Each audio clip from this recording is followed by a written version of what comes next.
bir afg'on bolani o'zbek qizlari haqida aytgan gapi yillar o'tsa ham hech esimdan chiqmaydi. Bir afg'on bola bilan bir yerda o'tirib qoldik va millatimni so'radi. O'zbek dedim va hikoyasini aytishni boshladi. Men aksariyda Taksimda borib, haftada borib qizlar bilan dam olib kelaman va hokazo. Va bu qizlarning aksari o'zbek qizlari dedi. Men eshityapman, javobim yo'q unga.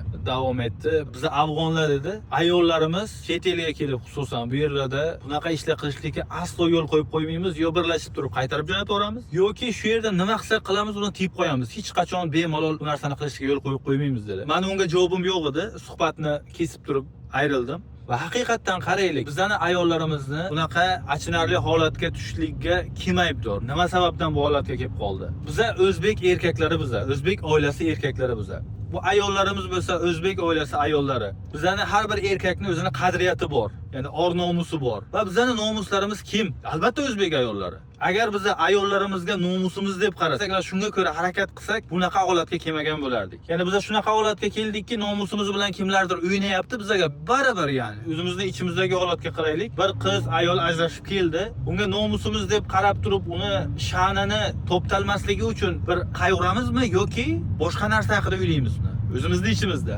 Ya'ni bu narsani islohi uchun men birinchi o'rinda ayollarimizni bizning nomusimiz deb qarashligimiz kerak. Shundan sekin-sekin islohiga sababchi bo'ladi va bu narsani afg'on boladan o'rgansak bo'ladi. Ya'ni masalan afg'onlardan biz o'zimizni madaniyatda ustun deb bilamiz. Lekin uni nomusiga bo'layotgan muomalasi bilan bizning o'zimizni ayollarimizga, nomusimizga nisbatan muomalamizni taqqoslaylik. Qanchalik befarq biza.